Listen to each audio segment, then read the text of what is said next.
Welcome back to EMW's Filter channel. Today we want to talk with you about quite a basic topic. It's about filtration effects. Everybody of you have heard about filtration effects, but some of you may not know how it works.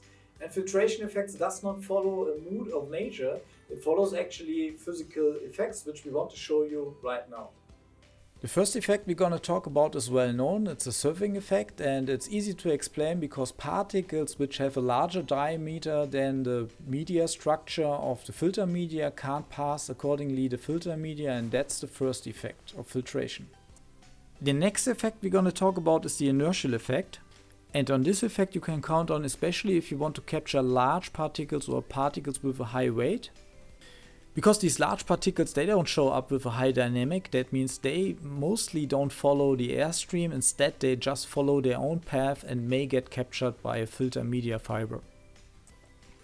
The next effect we're going to talk about is the interception effect, and here the main objective is to capture very small particles which follow the airflow, and accordingly it's easier to capture these small particles when you have a very dense fiber structure. That means when the diameter of the fibers are very small. Last but not least, we're going to talk about the diffusion effect, and on this effect you can count if you want to capture very tiny particles. So now we talk about a particle range below 1 micron. And these particles move in the airflow according to Brownian molecular motion.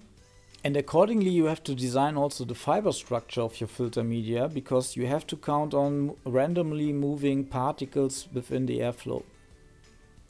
So now you are aware about all filtration effects, and in order to conclude them, let's have a look on the following diagram.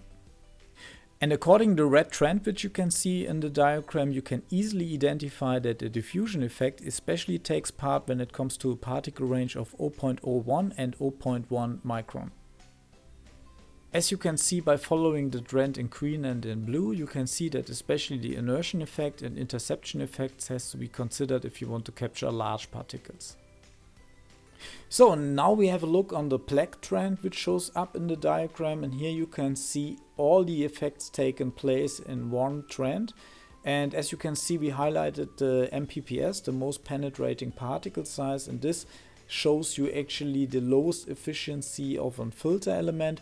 And this MPPS also gets used in order to classify HEPA filters according EN 1822. So now you are an expert when it comes to filtration effects, and if you want to increase your knowledge about filtration technology, then follow us on LinkedIn, join us on YouTube, or just visit Filter Campus section on our webpage emw.de.